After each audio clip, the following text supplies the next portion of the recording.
looking. Hey everybody. So today in this video I am going to be building a functional tab panel that you can use to build a single frame prototype that is fully interactive. The reasons you want to do this are mainly because building a single frame prototype cuts down on a lot of maintenance. There's a lot less duplication of assets. You don't have to create two like 90% similar pages to represent the tabs. You don't have to create duplicate content that you then have to maintain independently of each other and make sure that they're still at parity if you make a change in one place. Programmers have a concept called DRY.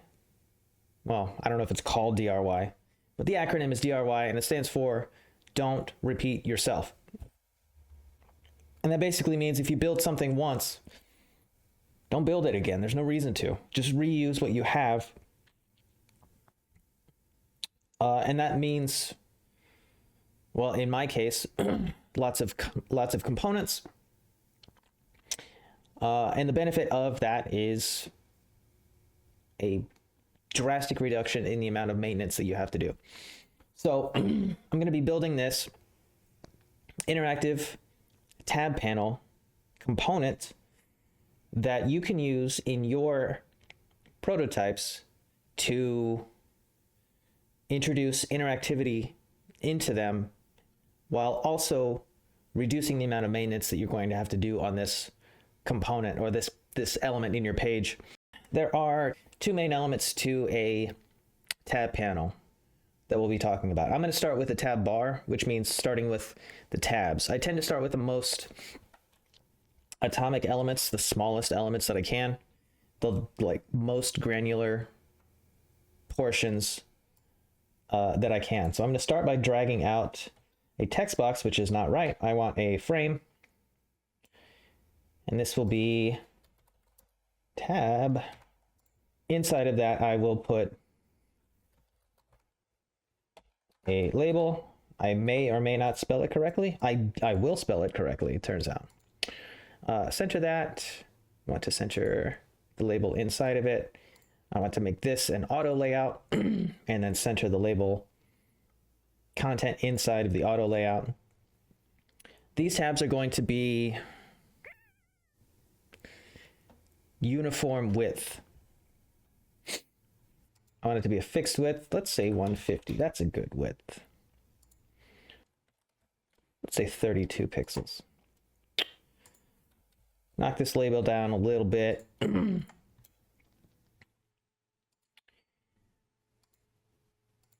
give it a label color.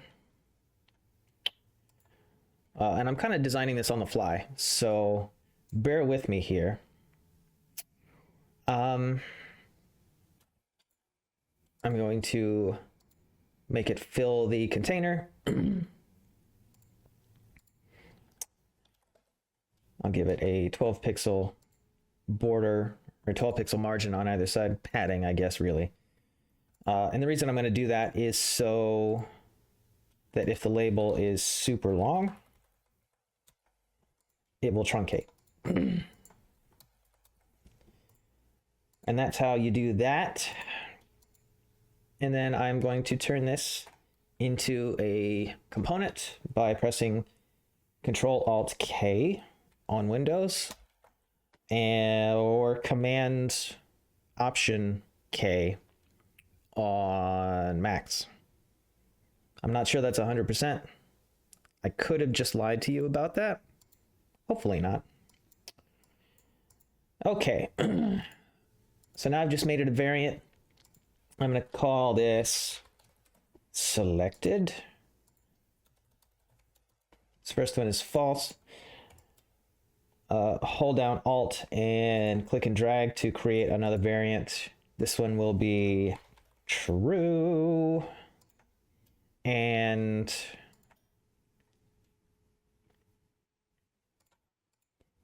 what I'm going to do for this one is give it a stroke only on the bottom. Let's give it kind of a chunky stroke. Change the text color to something that looks more not like this one. And there we go. Now we have our tabs.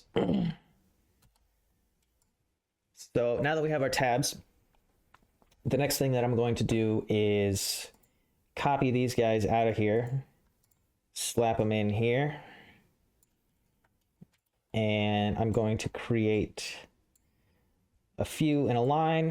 I'm going to press Control-Alt-K again, and this is going to be the tab bar component.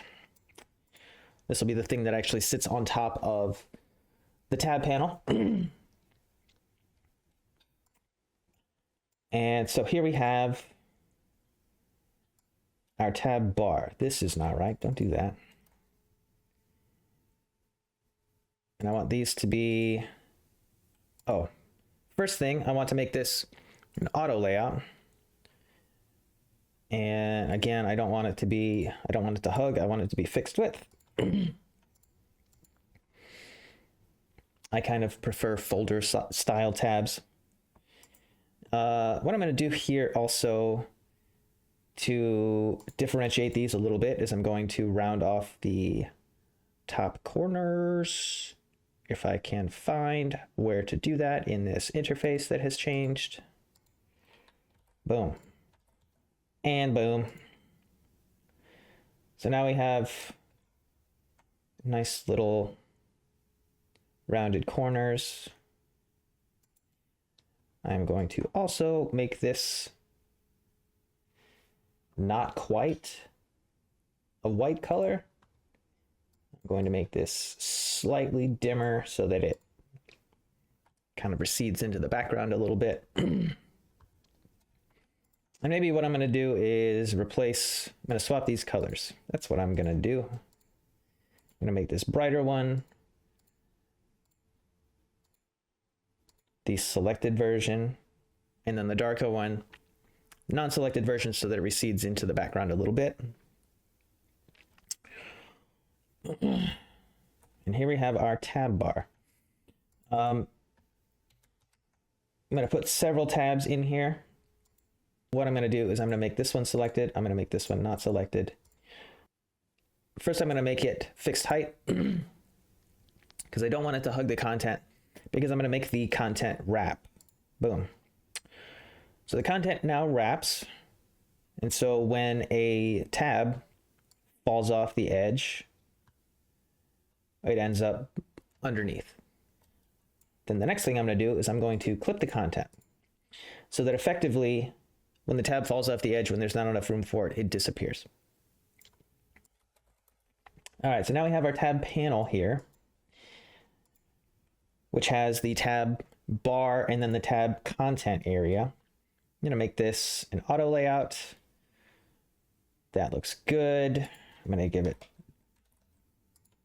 a padding of 12 and 12. And then I'm going to, again, press Control-Alt-K or Command-Option-K on a Mac. And now we have our tab panel. Our tab panel is not done yet. It is not interactive. It is not super fancy yet. So let's do that.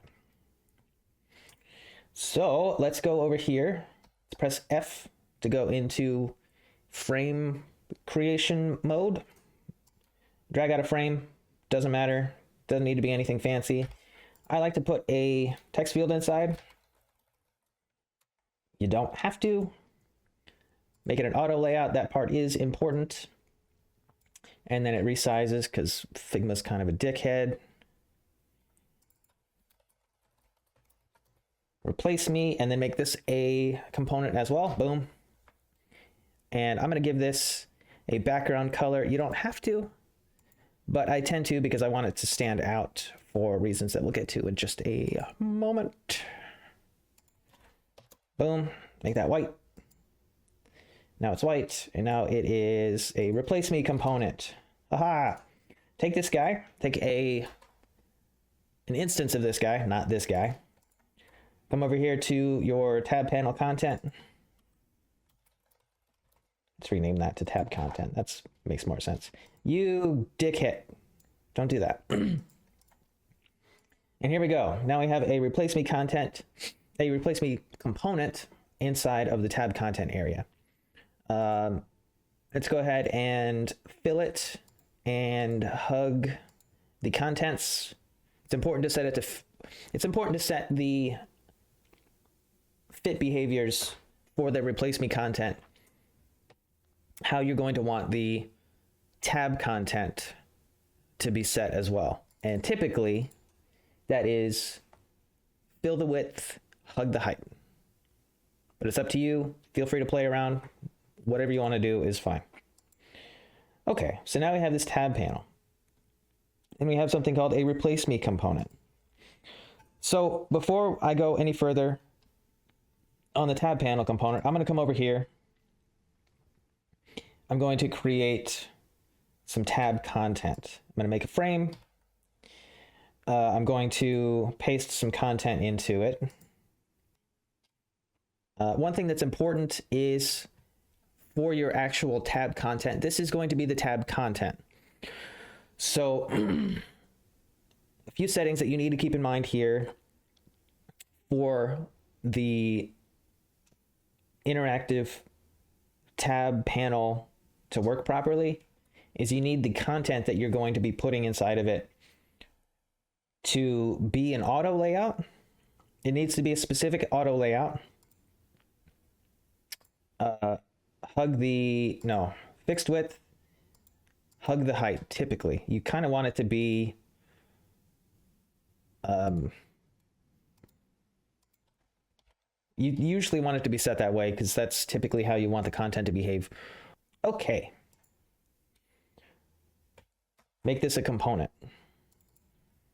You might think it's a little weird that we're making inserted content a component, but you have to make this a component. You'll see why in a second.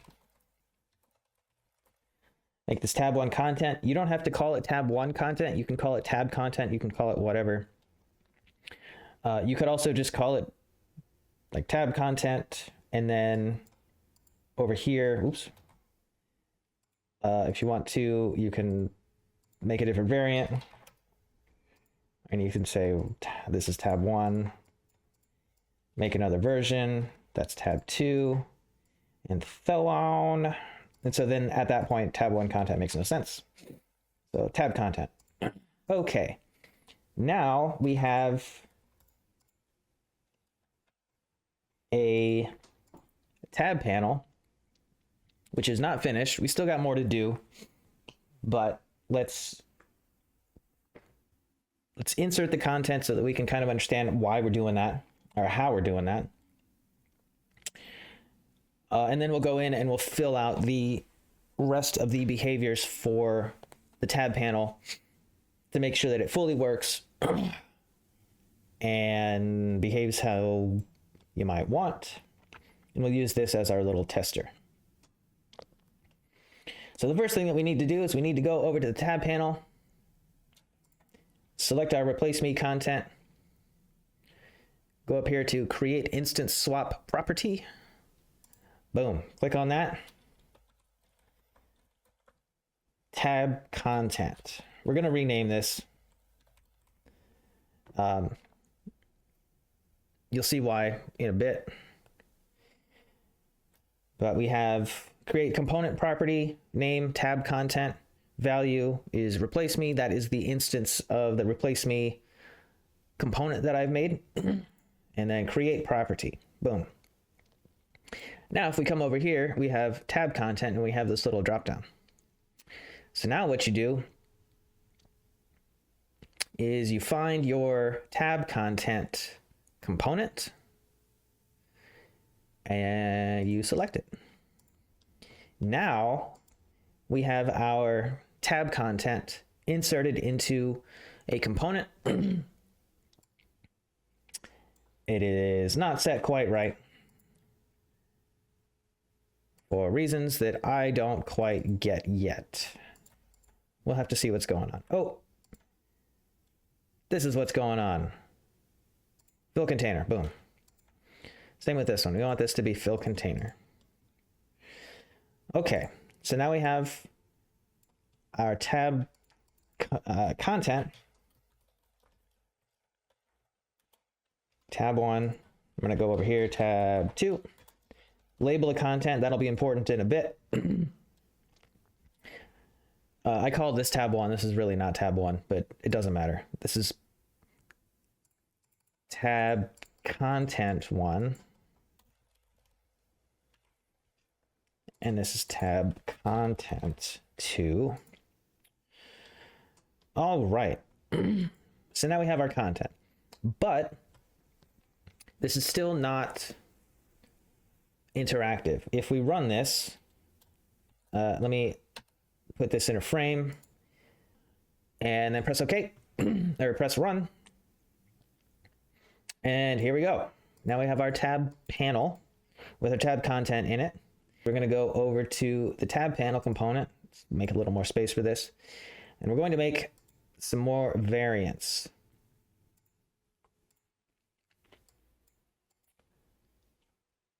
And each of these variants are going to correspond to one of these selected tabs. 1, 2, 3, 4, 5. So we're going to make 5 variants. It's going to be great fun. We'll love it. So I'm going to Alt click and drag until I have 5. And this is tab 1, 2, 3, 4, 5. Did I actually put 4 there? I did. Okay. And now we're going to want to take these tabs and actually make the correct tabs selected there. So here we go. 3 is selected. Here we go is 4 is selected. If I could click on any of this crap, which I cannot. I've never used a computer mouse before, so gotta excuse me. It's my first time on a computer. Okay, so now we have all of our different tabs all good to go. There's a couple of ways that you can do this. I'm going to do this the simple way. I'm going to say do this. Make the tabs actually clickable. I'm going to select tab 2, and then I'm going to press Control Alt A, which selects all of the tabs 2. I'm going to do 2 things. First thing I'm going to do is I'm going to press Control R, which lets me rename all of them. So now I've got 5 tabs 2, rename, boom, tab 2. They're all named tab 2. Tab 2. Tab 2. There we go. I'm going to do the same thing with tab 3, tab 4. All right. So now what I can do is I can take tab 1, select it, and boom. Now everything goes to tab 1. Tab 2, select it on any of them, press Control Alt A to select it, and now all of the tab 2s go to tab panel 2. Same thing with 3 and then 4 and then 5. So now if we go back over to our different tabs, we have tab 1 content in each of them, but the tabs all work. Okay. I'm going to get rid of tab content because that's not actually how I want to do that. All right. So this is the content for tab 1. Make a component replacement property. Is that what it's called? Instance replacement. Tab 1 content. Select number 2. Create property. Tab 2 content.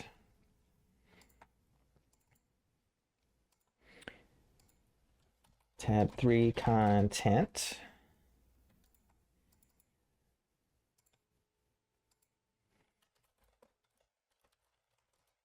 tab 4. And then tab 5. I'm apparently not going to call it content because I just forgot to. All right. Content. Okay. Now over here, because we changed the component, the content went away. So let's go back in here.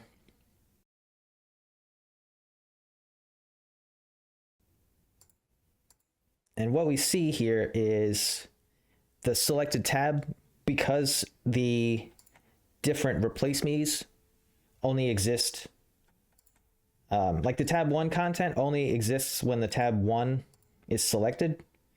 So the way this works is you select the tab and then you select the content. So over here I can say content.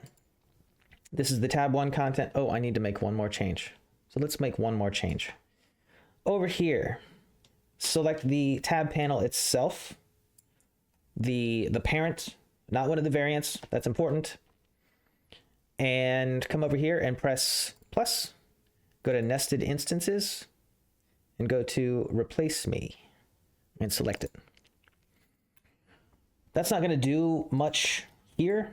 You might think it's a little bit weird, but what it does is if you replace the replace me with an actual component instance, this will give you the, come on, this will give you the ability to change the properties on that inserted instance. So this is tab 2. Make another one here. This is tab 3.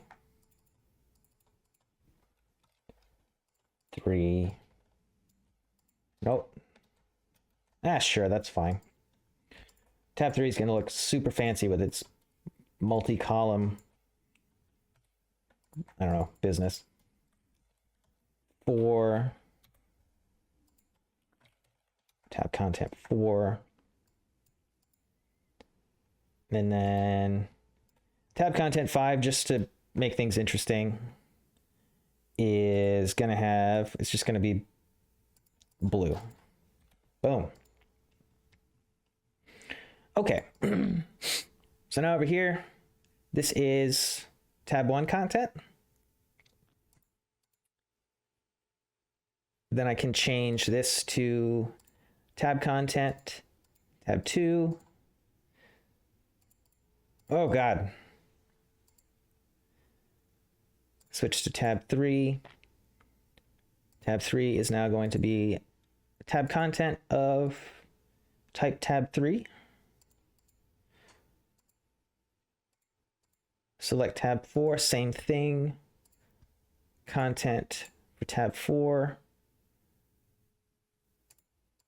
And then select tab 5 and then set the tab 5 content to this. Now, if we jump back over, we can see that this is fully interactive. And this is a general purpose tab container. And if we want to, oh, I'm going to sneeze. And if we want to make changes to the design of the tab panel, say for instance, we want to make a blue outline, we can select the tab content area, press Control Alt A or Command Option A on Mac, and add a stroke here. Make this boom. You wouldn't necessarily do this, but you know, for this, just to illustrate the point, you still have full access to make changes to the tab panel component after the fact, after it's already inserted into your designs. And if you rerun it, you will get these changes, and you will see, irrespective of the content that is inserted into the tab panel, the component is still fully editable, and it'll still work after you've already customized it and put it all together and got the design finished. Same thing here. If you want to add a gap between the tabs, you can do that. Let's run this again. So now there's a gap between the tabs, and everything just works, except that now the fifth tab has gone away. You know, and your tabs can be any design that you want. The important thing is just the replace me, and then using the instance swap property of the component to insert whatever content you want. And then again, your content has to also be a component.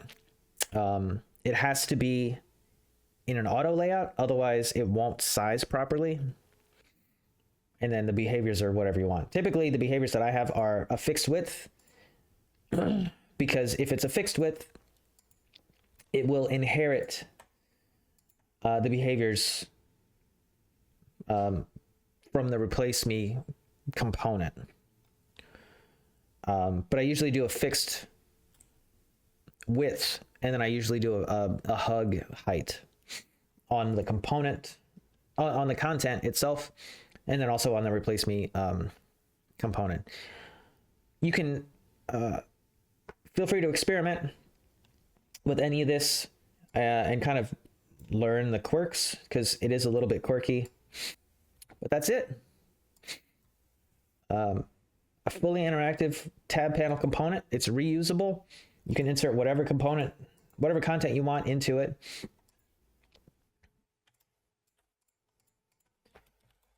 It's going to be tab content 2. I'm going to just add a bunch of fill colors to this, just so we can see that everything is truly separated. Tab content 2. And then the same thing here. Tab content 2. But I do have to replace the content instance to the tab content 2. Tab content 2. So then if I run this, let's get that out of there.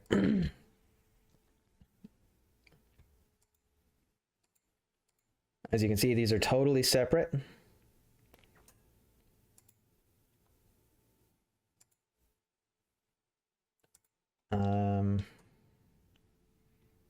Anyway, they're totally separate.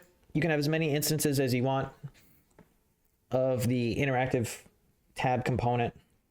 But I hope this was helpful. I use this all the time. This is a huge time saver in terms of the amount of maintenance you have to do, because now you have your content separated from your layout.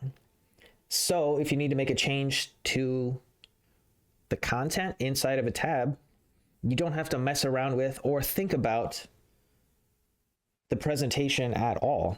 You just make your change to the content. You just have a lot more freedom when you're making edits and when you're doing maintenance. It just goes faster. And that's it. I hope this was helpful. If you found this helpful, leave a like and let me know what other sorts of tips and tricks you use to save yourself time. And let me know what sort of problems you have. Maybe I can offer a solution. Leave them in the comments. Thank you so much. I apologize for how rambly this was, and I'll see you next time.